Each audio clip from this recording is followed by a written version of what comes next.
बोले सब काम बना दिया, सब काम हुआ, लेकिन इन सब काम के मध्य में महाराज दशरथ नहीं रहे। सुने भरत धरती पर गिर पड़े, पिताजी को बार बार पुकारने लगे। ये कैसे हो गया मां? पिताजी हमें छोड़कर चले गए, ऐसे कैसे छोड़कर हमें जा सकते हैं मां? मैं अभागा भरत अंतिम दर्शन भी ना कर पाया और हमें राम जी के हाथ में सौंप कर नहीं गए, अनाथ कर गए।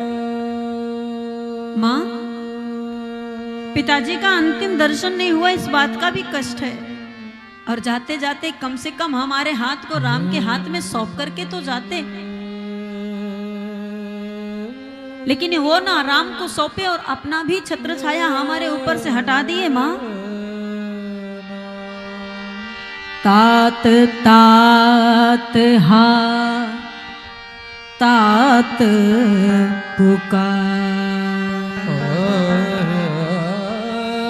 परे भूमि तल व्याकुल भार, तात तात हा तात पुकार।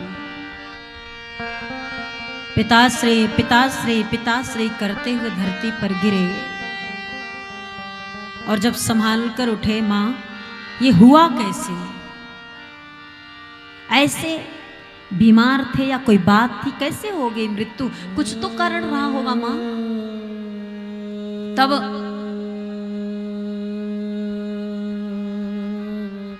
कटुता को अपने प्रदर्शित करते हुए कैकेयी भरत से कहती है सारी बातें, कैसे मैंने वरदान मांगा और वरदान के कारण राम वन चले गए, और राम के वन जाने के क्षोभ में महाराज दशरथ का प्राण चला गया।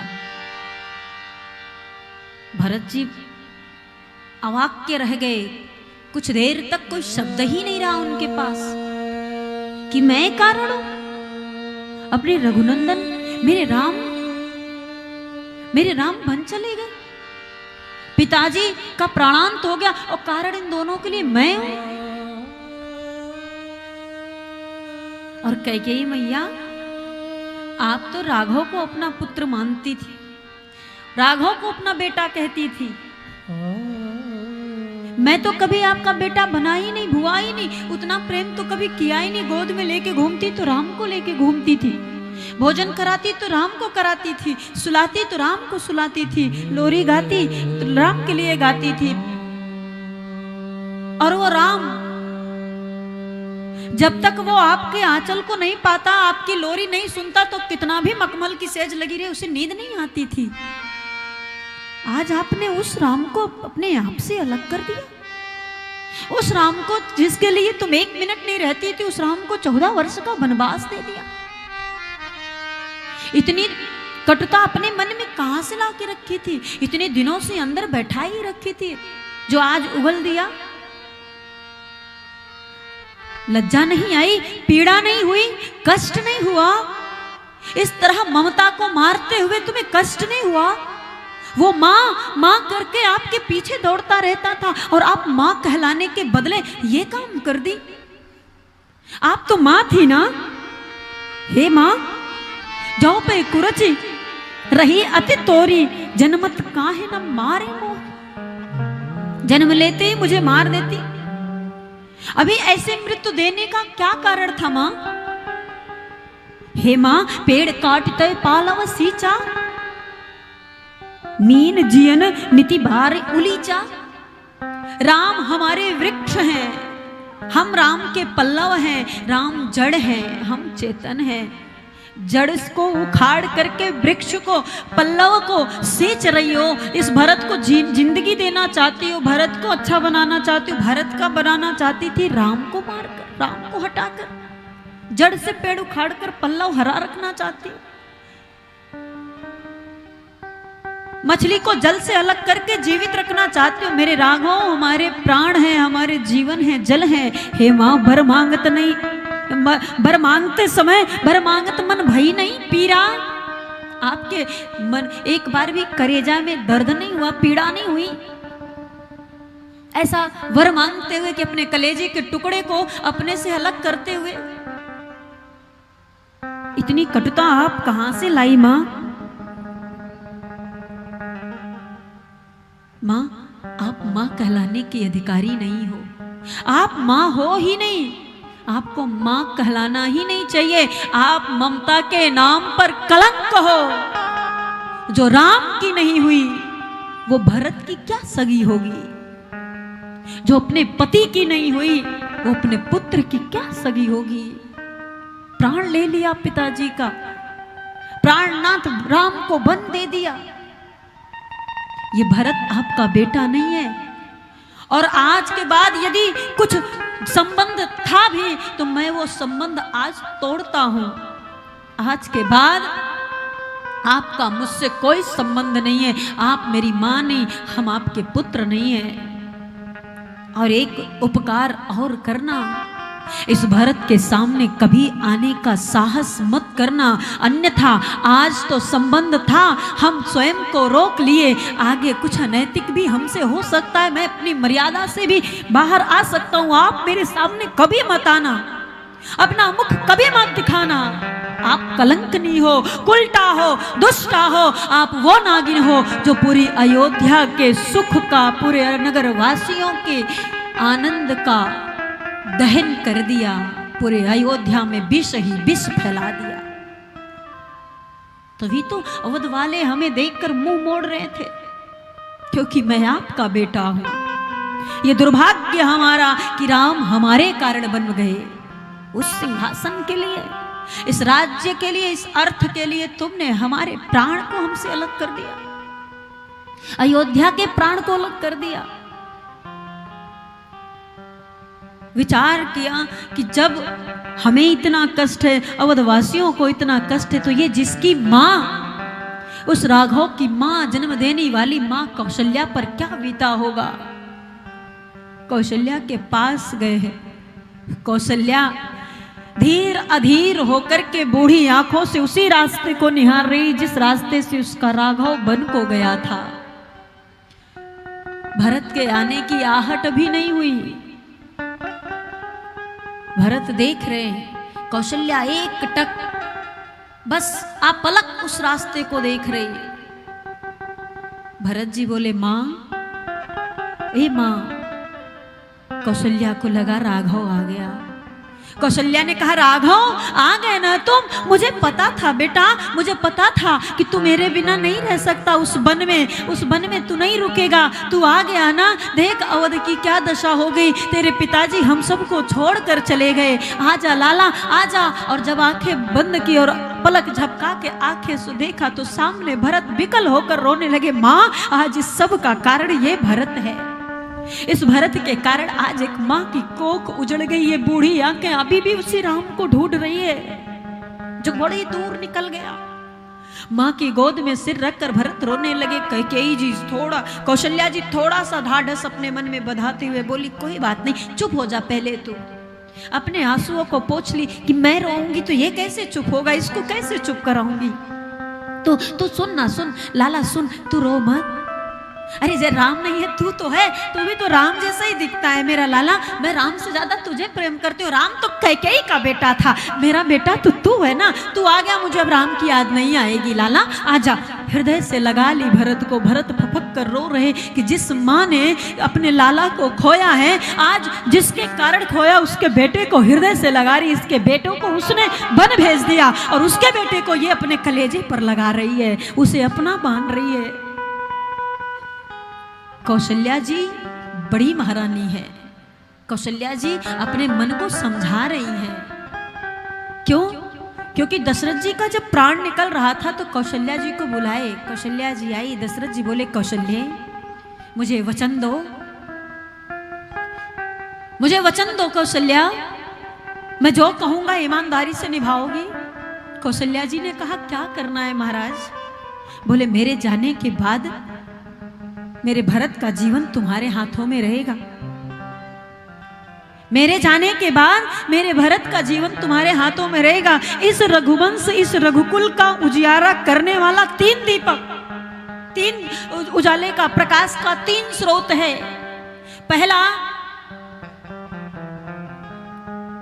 सूर्य, रघुकुल मणि सूर्य, एक सूर्य, दूसरा रघुकुल मणि, और तीसरा एक छोटा सा दीपक भी यदि कहीं अंधेरे में रख दो तो उजाला फैला देता है, उस कमरे के अंधेरे को नष्ट कर देता है। ये 3 स्रोत थे, एक सूर्य और दूसरा रघुकुल मणि और तीसरा एक साधारण सा प्रकाश। मुझे लोग कहते रघुकुल मणि दशरथ के जाए। ये रघुकुल मणि, इस मणि के कारण आज तक अयोध्या प्रकाशित थी, रघुवंश प्रकाशित था। आज ये रघुकुल मणि शांत होने वाला है कौशल्या, इसका प्राणांत होने वाला है। दूसरा सूर्य, सूर्य कहे जाते हैं कौन? भगवान श्री राघव रामचंद्र जी, ये भानुकुल कहे जाते हैं। दूसरा सूर्य जो अयोध्या को, मेरे जाने से पहले अयोध्या को अंधेरे में छोड़कर चला गया, सूर्यास्त जाकर वन में सूर्य उदय हो रहा है। एक सूर्य जो वन में चला गया और ये रघुकुल मणि अब बुझने को आया है। अब बचा हुआ भरत रूपी प्रकाश, भरत रूपी दीपक है। हे कौशल्या, अब इस रघुकुल मणि को नहीं बचा सकती, उस सूर्य को नहीं रोक पाई। अब तुम्हारी जिम्मेदारी है इस रघुवंश को प्रकाशित रखने की। उस भरत रूपी दीपक को तुम सजोगी, उसके लड़खड़ाते हुए लौ को संभाल लेना। मेरा भरत अपने पिता और राघव के विछोह में कहीं ये लड़खड़ाता हुआ दीपक की लौ की तरह डूबना, बुझ ना जाए। इसलिए कौशल्या, तुम्हारी जिम्मेदारी पर अपने दीपक रूपी प्रकाश, दीपक, भरत रूपी दीपक को तुम्हारे पास छोड़ करके जा रहा हूं। इसको संभालने की जिम्मेदारी तुम्हारी है कौशल्या। आज कौशल्या जी याद की, एक अकेला ये आश्रय बचा हुआ है इस रघुकुल का, उठाई कलेजे से लगा ली। मां, बड़ा कष्ट है ना? मैया ने कहा, लाला दुख तो है, हमारे इस राजघराने के 2 हीरे चले गए हमें छोड़ करके। अब जो भी है आप ही है। लोग कहते हैं धैर्य रखो राघव आएंगे, धैर्य रखो राघव आएंगे। तुम बताओ मां, कैसे मन को धीरज बैठ दे, कैसे मन को समझाएं? ये मन उस राम के बिना नहीं लगता है, उस राघव के बिना ये मन मानेगा नहीं। आप ही बता दीजिए इस मन को कैसे समझा ले जाएं, कैसे इस मन को धीरज बढ़ाएं। आज मैया बार बार भरत को संभाल रही, भरत बस रोए जा रहे। आज भरत को कुछ भी नहीं समझ में आ रहा। महाराज भरत जी बोले, मां मैं शांत हो जाता, मैं पिताजी को भी खो दिया और पिताजी के साथ साथ भैया को भी खो दिया। अगर पिताजी जा रहे थे तो कम से कम हमें हमारे राम के हाथ में सौंप करके गए होते तो आज हमें ये इतना ज्यादा कष्ट नहीं होता, क्योंकि हमारे ऊपर किसी का तो छाया रहता। मैं अनाथ तो ना कहलाता, मैं सनाथ रहता, क्योंकि हमारे नाथ हमारे साथ रहते।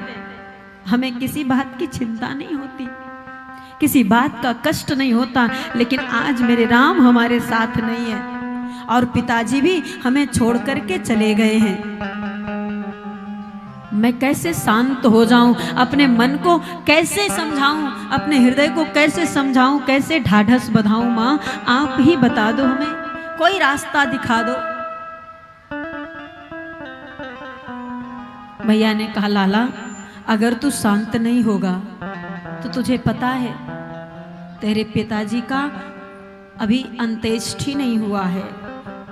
उनका मृत शरीर तेल से भरे हुए नाव में रखा हुआ है, उनका अंतिम संस्कार नहीं हुआ है। जिनके पास 4 संतान हो, भला उसके पिता को मुखाग्नि ना मिले? अगर तुम नहीं शांत होगे तो ये कौन करेगा? भरत जी उठे, संभाले स्वयं को और आए निकल करके। महाराज अंत्येष्टि करने के लिए अंतिम संस्कार की पूरी तैयारी की गई। महाराज दशरथ को भरत जी के हाथों मुखाग्नि प्राप्त हुई। पूरा नगर शोकाकुल है। घर मसान परिजन जनभूता, घर शमशान की भांति दिखाई दे रहा है। कोई किसी से ना बात करता है, ना किसी से मिलता है, ना कोई किसी से कोई मतलब रखता है, कुछ भी नहीं महाराज। एक छोटी सी बैठक बुलाई गई जिसमें कुछ संभ्रांत व्यक्ति आए, विशिष्ट जो नगर के हैं, और गुरु वशिष्ठ जी आए, भरत जी बैठे हैं। सबने कहा अब छोड़ दो, जो होना था सो हो गया। भरत जी बहुत दिन से सिंहासन सुना नहीं रहना चाहिए, आप अब इस सिंहासन पर बैठ जाइए। ये महाराज दशरथ और राम दोनों की इच्छा है। आप सिंहासन पर बैठकर राज्य को संभालिए। नीति और धर्म